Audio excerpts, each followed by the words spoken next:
জানিয়ে দিব এই মুহূর্তে হাতে পাওয়ার সর্বশেষ বাংলা নিউজ। প্রথমে থাকবে শিরোনাম, এরপরে থাকবে সম্পূর্ণ সংবাদের সম্পূর্ণ বিস্তারিত।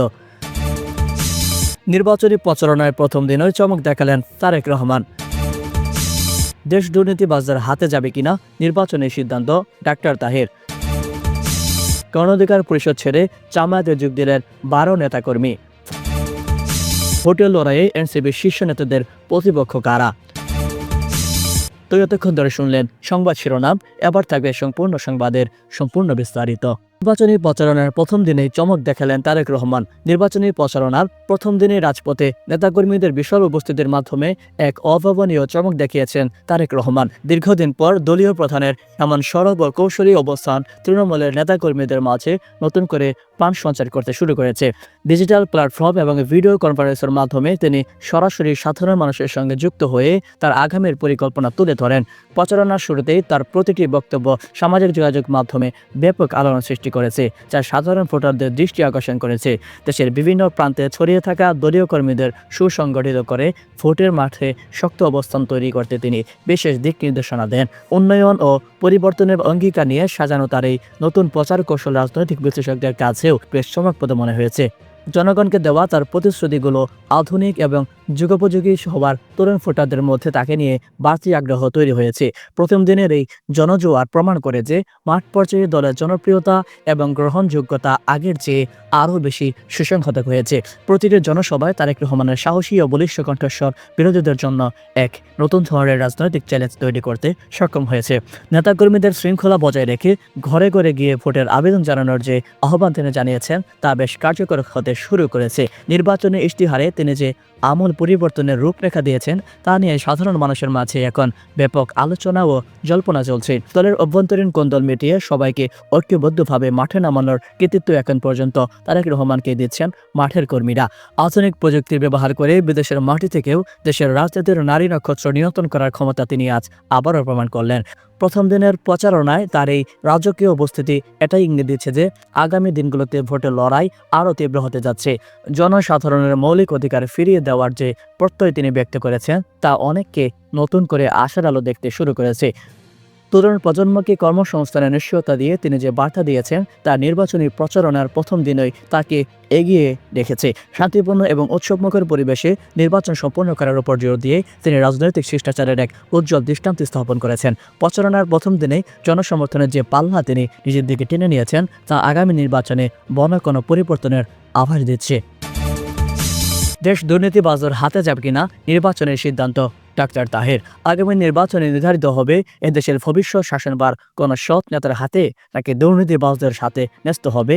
ডাক্তার তাহের তার বক্তব্যে স্পষ্টভাবে হুঁশিয়ারি দিয়েছেন যে দেশের সম্পদ লুটেরাদের আর সুযোগ দেওয়ার সময় সাধারণ মানুষদের হাতে নেই। তিনি বিশ্বাস করেন যে এবারের ভোট কেবল প্রতিনিধি নির্বাচনের লড়াই নয়, বরং এটি হচ্ছে অন্যায়ের বিরুদ্ধে ন্যায় প্রতিষ্ঠার চূড়ান্ত লড়াই। দেশের প্রতিটি সচেতন নাগরিককে তার ভোটাধিকার প্রয়োগের মাধ্যমে দুর্নীতিমুক্ত সমাজ করার আন্দোলনে সামিল হওয়ার আহ্বান জানিয়েছেন তিনি।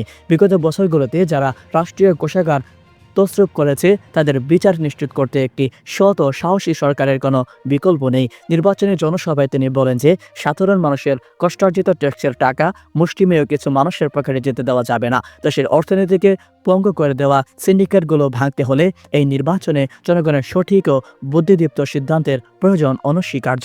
যুব সমাজকে নৈতিক শিক্ষায় শিক্ষিত করে এবং দুর্নীতির বিরুদ্ধে সোচ্চার করে তোলাই হবে আগামী দিনের রাজনীতির মূল লক্ষ্য ও উদ্দেশ্য।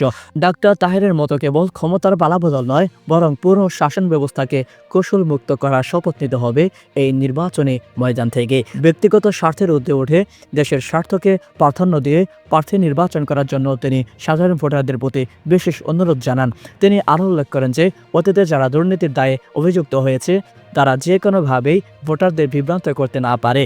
পরিচ্ছন্ন ভাবমূর্তি মানুষকে রাজনীতিতে আসার সুযোগ করে দিলে দেশের সার্বিক উন্নয়ন ত্বরান্বিত হবে বলে তিনি মনে প্রাণে বিশ্বাস করেন। দুর্নীতিবাজদের দাপট রুখে দিতে হলে নির্বাচনের দিন সাধারণ মানুষকে নির্ভয়ে ভোট কেন্দ্রে গিয়ে নিজেদের পছন্দের কথা জানাতে হবে। রাজনীতিকে যারা ব্যবসার হাতিয়ার হিসেবে ব্যবহার করতে চায় তাদের আস্থা করে নিক্ষেপ করার মুখ্য সুযোগ হলো এই আসন্ন নির্বাচন। জনগণ যদি সঠিক সিদ্ধান্ত নিতে ভুল করে তবে দেশের সার্বভৌমত্ব ও অর্থনৈতিক মুক্তি দীর্ঘ সময়ের জন্য বাধাগ্রস্ত হতে পারে বলে তিনি জানান। প্রান্তিক মানুষের ভাগ্য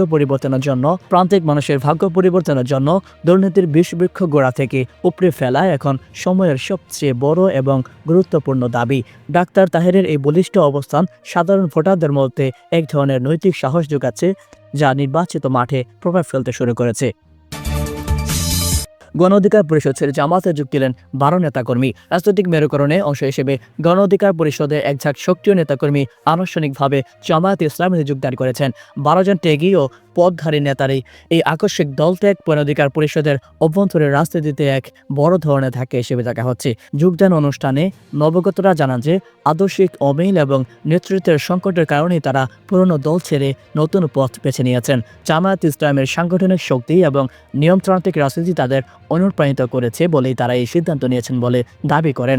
এই নেতাকর্মীদের যোগদানের ফলে সংশ্লিষ্ট এলাকায় জামায়াতের সাংগঠনিক ভিত্তি আরও মজবুত হবে বলে মনে করছেন রাজনৈতিক বিশ্লেষকরা। গণ অধিকার পরিষদের ভিতরে দীর্ঘদিন ধরে চলা অস্থিরতা ও সিদ্ধান্তহীনতা এই দল ত্যাগের পেছনে প্রধান কারণ হিসেবে কাজ করছে বলে জানা গেছে। নতুন দলে যোগ দিয়ে তারা দেশের স্বাধীনতা এবং সার্বভৌমত্ব রক্ষায় এবং ইসলামী মূল্যবোধ প্রতিষ্ঠায় কাজ করার দৃঢ় প্রত্যয় ব্যক্ত করেন। জামায়াতের শীর্ষ নেতারা এই 12 নেতাকর্মীকে বরণ করে নেওয়ার সময় তাদের যোগ্যতা ও মেধার সঠিক মূল্যায়ন করার আশ্বাস দিয়েছেন। হঠাৎ করে এতজন সক্রিয় কর্মীর দলত্যাগ নিয়ে কিংবা নির্বাচনী মৌসুমে গণ অধিকার পরিষদের জন্য একটি বড় ধরনের প্রতিকূলতা তৈরি করতে পারে। সাধারণ জনগণের অধিকার লড়াইয়ে তারা এখন থেকে নতুন পতাকা নিচে দাঁড়িয়ে রাজপথে আন্দোলন চালিয়ে যাওয়ার ঘোষণা দেন। এই রাজনৈতিক দলবদলের খবরটি মুহূর্তের মধ্যে ভাইরাল হয়ে যায় এবং স্থানীয় রাজনৈতিক মহলে আলোচনার নতুন খোরাক জুগিয়েছে। বিগত দিনে তারা গণ অধিকার পরিষদে যে গুরুত্বপূর্ণ দায়িত্ব পালন করেছেন তা এখন জামাতের সাংগঠনিক কাজে সহায়ক ভূমিকা রাখবে। যারা দল ছেড়েছেন তাদের দাবি অনুযায়ী তৃণমূলের দলটির কোনো সুনির্দিষ্ট লক্ষ্য বা আদর্শ না থাকায় তারা হতাশ হয়ে এই পদক্ষেপ নিয়েছেন। অন্যদিকে জামায়াতের পক্ষ থেকে বলা হয়েছে যে সমমনা এবং দেশপ্রেমিক মানুষের জন্য তাদের দলের দরজা সব সময় উন্মুক্ত থাকবে। এই 12 নেতাকর্মীর অনুসারীরাও তাদের নেতার দেখানো পথ অনুসরণ করে আগামীতে বড় কোনো যোগদান কর্মসূচি করতে পারেন বলে গুঞ্জন আছে। নির্বাচনের আগে এই ধরনের ছোট ছোট ভাঙন দীর্ঘমেয়াদে বড় রাজনৈতিক দলের নির্বাচনী সমীকরণের পরিবর্তন আনতে সক্ষম হতে পারে। গণ অধিকার পরিষদ ছেড়ে আসা এই নেতাকর্মীদের অভিজ্ঞতায় জামাত তাদের নির্বাচনী প্রচারণায় নতুন কোনো কৌশল যুক্ত করতে আগ্রহী। ভোটের লড়াই এনসিপির শীর্ষ নেতাদের প্রতিপক্ষ কারা? আসন্ন জাতীয় নির্বাচনে এনসিপির শীর্ষ নেতাদের জন্য ভোটের লড়াইটি আগের যে কোনো সময়ের চেয়ে অনেক বেশি চ্যালেঞ্জিং হতে যাচ্ছে। প্রতিটি আসনেই হেভিওয়েট প্রার্থীর মুখোমুখি হতে হচ্ছে এনসিপি নেতাদের, যা নির্বাচনী সমীকরণকে জটিল করে তুলছে। চারদিকে দলের প্রভাবশালী প্রার্থীদের বিরুদ্ধে শক্তিশালী স্বতন্ত্র প্রার্থী এবং জোটবদ্ধ বিরোধীরা একাট্টা হয়ে ভোটের মাঠে লড়াইয়ে নেমেছে। এনসিপির দুর্গ হিসেবে পরিচিত আসনগুলোতেও এবার নবীন ও উচ্চশিক্ষিত প্রার্থীরা চ্যালেঞ্জ ছুড়ে দিচ্ছে, যা শীর্ষ নেতাদের ভাবিয়ে তুলছে। ভোটারদের মঞ্চই করতে প্রতিপক্ষ প্রার্থীরা এনসিপির বিগত দিনের ব্যর্থতাগুলোকে প্রচারণার প্রধান হাতিয়ার হিসেবে ব্যবহার করছে। শীর্ষ নেতাদের জন্য লড়াইটা কেবল নিজেদের আসন রক্ষা করা নয়, বরং পুরো দলের ভাবমূর্তি অক্ষুণ্ণ রাখার এক বড় পরীক্ষা হয়ে দাঁড়িয়েছে। স্থানীয় কোন্দল এবং বিদ্রোহী প্রার্থীদের উপস্থিতি এনসিপির শীর্ষ নেতাদের জন্য ভোটে জেতার পথকে অনেক বেশি কণ্ঠকাঠিন্য করে তুলছে। প্রতিপক্ষ শিবির থেকে আসা আক্রমণাত্মক বক্তব্য এবং ডিজিটাল প্রচারণার মোকাবিলা করতে এনসিপিকে নতুন কৌশলে এগোতে হচ্ছে। অনেক আসনে তরুণ ভোটাররা গতানুগতিক রাজনীতির বাইরে গিয়ে পরিবর্তন চাচ্ছে, যা প্রতিপক্ষ প্রার্থীদের জন্য বিশেষ সুবিধা তৈরি করছে। এনসিপির শীর্ষ নেতাদের প্রতিপক্ষ হিসেবে যারা দাঁড়িয়েছেন তাদের বেশিরভাগই এলাকায় নিজস্ব জনপ্রিয়তা এবং শক্ত জনভিত্তি গড়ে তুলেছেন। ভোটের লড়াইয়ে টিকে থাকতে হলে শীর্ষ নেতাদের এখন উন্নয়নমূলক কাজের ফিরিস্তি নিয়ে ঘরে ঘরে গিয়ে ভোটারদের কাছে ধর্ণা দিতে হচ্ছে। গণমাধ্যম এবং টকশোতে প্রতিপক্ষ প্রার্থীরা এনসিপির নেতাদের সাথে সরাসরি তর্কে লিপ্ত হয়ে ভোটারদের দৃষ্টি আকর্ষণের চেষ্টা চালাচ্ছে। অর্থনৈতিক ও সামাজিক ইস্যুগুলোকে সামনে এনে প্রতিপক্ষরা ভোটারদের আবেগকে স্পর্শ করার চেষ্টা করছে, যা এনসিপির জন্য বিপদের কারণ। দলের শীর্ষ নেতাদের নির্বাচনী বৈতরণী পার করতে হলে তৃণমূলের প্রতিটি কর্মীকে ঐক্যবদ্ধ করে ঝাঁপিয়ে পড়ার কোনো বিকল্প নেই। প্রতিটি ভোট কেন্দ্রে কড়া পাহারা এবং নিজেদের ভোট নিশ্চিত করতে এনসিপিকে এখন বাড়তি নিরাপত্তা ও কৌশল গ্রহণ করতে হচ্ছে। বিগত নির্বাচনে জয় পরাজয়ের পরিসংখ্যান বিশ্লেষণ করে দেখা যাচ্ছে যে এবারের প্রতিপক্ষরা অনেক বেশি গোছানো এবং সুপরিকল্পিত। ভোটের লড়াইয়ে জয়ী হতে হলে এনসিপির শীর্ষ নেতাদের কেবল জনপ্রিয়তার উপর নির্ভর করলে চলবে না, বরং বুদ্ধিমত্তা পরিচয় দিতে হবে।